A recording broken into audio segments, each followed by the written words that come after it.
एक मैं कहानी आपको बताता हूँ इस संबंध में कि कुशल कर्मों का। विशाखा का नाम सुना किसी ने? विशाखा का नाम सुना? विशाखा विशाखा बहुत बहुत श्रद्धावान महिला थी। बुद्ध के समय में श्रावस्ती की रहने वाली थी, बहुत श्रद्धावान। बुद्ध के जैसे भी उपदेश होते थे वो कहीं ना कहीं से वहाँ पर जाती थी। अमीर या फिर बिजनेसमैन की वो बहू थी और उतना ही कंजूस उसका ससुर था एक भी पैसा खर्च न करने वाला फालतू चीज़ों में। लेकिन बुद्ध के उसमें दर्शन से, उपदेश से, साधु संन्यास से कभी नहीं करता। तो पहले क्या होता था कि हमेशा भिक्षु लोग, उस वक्त भिक्षुणी संघ नहीं था, भिक्षु लोग हर एक बार का भोजन लेते थे। और उसमें एरिया के राजा या धनी लोग जो क्या करते, डिवाइड कर देते थे कि कितने मुंह को किस गांव में जाना है। तो एक गांव में सबको तो नहीं मिलता था। बुद्ध के समय में 500, 400, 300 मंग रहते थे, तो कैसे होगा, एक परिवार में होगा नहीं। तो बांट देते थे कि आपको इस गांव में जाना, आपको इसको जाना। और वहाँ पर भी मान लीजिए पासन भूटिया जी ने यहाँ कह दिया कि देखो 10 लोग, आपके 10 घर हैं, एक एक घर में आप जाओ, एक आप घर जाओ, फिर रोटेशन ऐसा चलता था। तो वो जाते थे बनते बारी बारी से, गेट खटखटाते थे। राजा तो वो अमीर था, सोने चांदी के बर्तनों में भोजन कर रहा होता था। तो जैसे जाता था 11, साढ़े 11 बजे मंग जाते थे, गेट खटखटाते थे, सामने से राजा को देखते थे कि बढ़िया भोजन कर रहा है। तो राजा वैसे बोल जाता था कि जाओ जाओ, नहीं है बोल दो, ये क्या, ये सरमुंडे सर घुटाए मुड़ाए हुए क्या है, इनको बोलो कि जाओ, भोजन नहीं है, फिर चले जाते। विशाखा भी बोल देती जाइए बनते, हमारे घर में खाना नहीं है करके, तो वो आगे चले जाते थे। और नियम होता था कि 2 या 3 बार से ज़्यादा गेट नहीं खटखटा सकते। अगर उस घर में नहीं मिला तो वापस फिर अगले दिन जाकर के भोजन करना है। उस घर में नहीं दिया तो फिर, क्योंकि आज जैसा तो नहीं पूरा सुबह से लेकर शाम तक चलते रहो, कोई ना कोई तो देगा, ऐसा नहीं था पहले फिक्स था, लोग भी वैसे श्रद्धा बनते।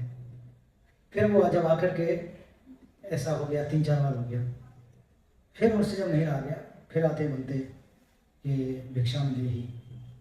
तब वो खुन्नस जानबूझ करके विशाखा अपने ससुर को सुनाने के लिए, बनते जाओ, मेरे यहाँ जो है ना खाना नहीं है, मेरे पिताजी बासी बात खा रहे हैं बासी बात खा रहे हैं, बासी बात समझते हैं ना। तो राजा तो बहुत गुस्सा हो गया, बिजनेस में उसने पूरा थाली वगैरह फेंक दिया। क्या तुम लोग हमको ऐसा बासी बात खिला रहे हो? मैं सब करता हूँ, मैं इतना पैसा कमा के लाता हूँ, बिजनेस करता हूँ, तुम लोगों को कल का खाना खिला रहे हो?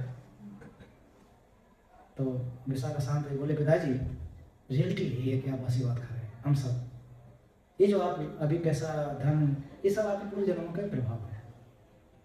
पूर्व जन्म में आपने कुशल कर्म रहे होंगे, इसकी वजह से आप यहाँ पर भी अमीर बन पाए।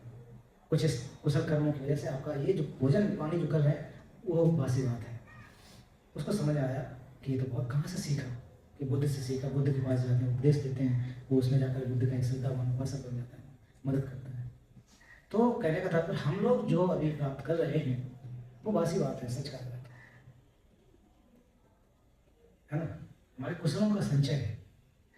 अगर इस बासी बात को या पूर्व के कुशलों को धीरे धीरे धीरे धीरे धीरे खत्म कर लेंगे तो हम आगे जीवन में क्या लेके जाएंगे? तो हमने कुछ डिपोजिट, वही बैंक जैसा हो गया ना कि सब हम जब इसको विड्रॉल कर लेंगे तो अंत में जाकर के तो खाली हो जाएगा बैलेंस।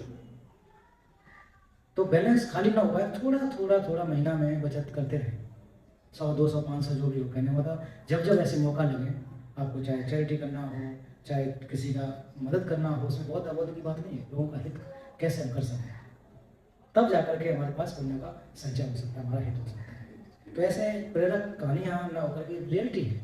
विशाखा ने बाद में वहाँ पर श्रावस्ती में उसको 9 लाख का ब्याह कर दिया, 9 मंजिल का, अपने 9 लाख का उनका कहते कहानी यही है कि गहना वहाँ छूट गया था, वो 9 लाख की कीमत की थी, उसको उन्होंने स्वीकार न करके उसको मंग लोग रहने के लिए बनाया।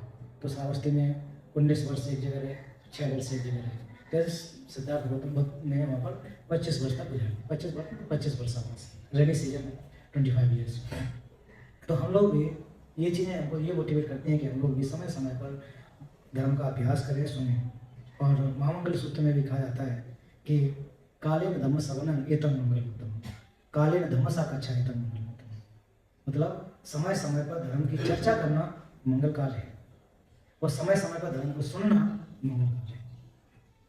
समय समय पर जब भी मौका मिले, कहीं से भी मिले, तो ये मंगल काल में करना। तो ये है बुद्ध के वचन, और हम लोगों को बड़े सौभाग्यशाली है मानव जीवन प्राप्त हुआ।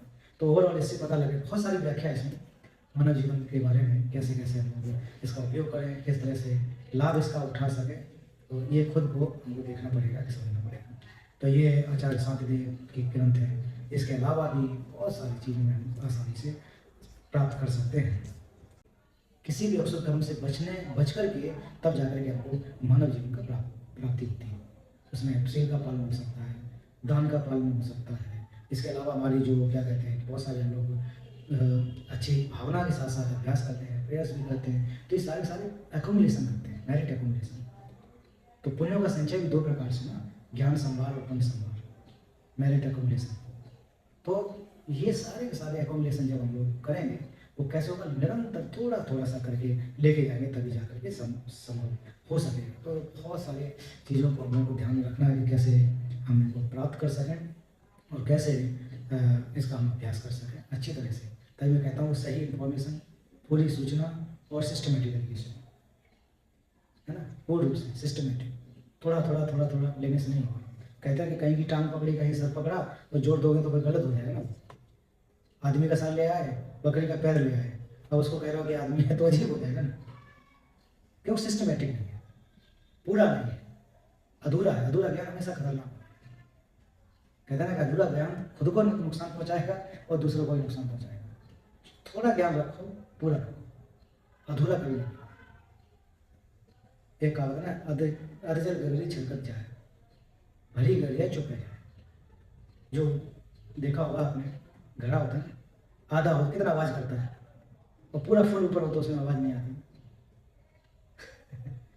तो ये हम लोग का ये जो मुहावरे हैं, ये पूरे जीवन से जुड़े हुए चीज़ें हैं, पूरे हमारे जीवन से। इसमें कोई धार्मिक अधार्मिक होने की बात नहीं है। जो कहते हैं कि हम अधार्मिक हैं, हम धर्म को नहीं मानते, धर्म का मतलब वास्तविकता है। तो मैं तो कहता हूँ कि ऐसा नहीं हो सकता। भले वो पंथ को ना माने, वो पंथ को ना माने, पंथ अलग चीज होती है, लेकिन धर्म को तो मानना पड़ेगा। प्रकृति है ना, प्रकृति है, नेचर है, लॉ ऑफ नेचर। बुद्ध का दर्शन लॉ ऑफ नेचर से जुड़ा हुआ है।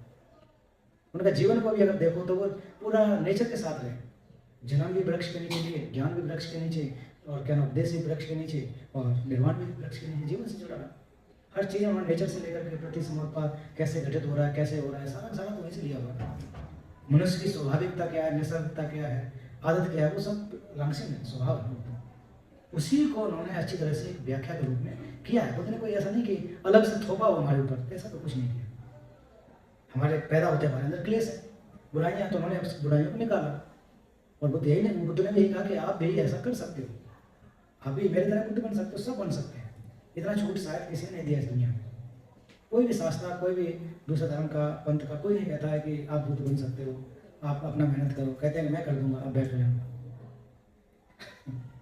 तो बुद्ध इतना खुली छूट है, देते हैं। खुली छूट की वजह से हम लोग जीवन को एक आत्मसात कर पा रहे हैं, समझ पा रहे हैं। तो ये मानव मूल्य कितने ज़्यादा महत्वपूर्ण, इसको हमको बहुत विचार करने की आवश्यकता है।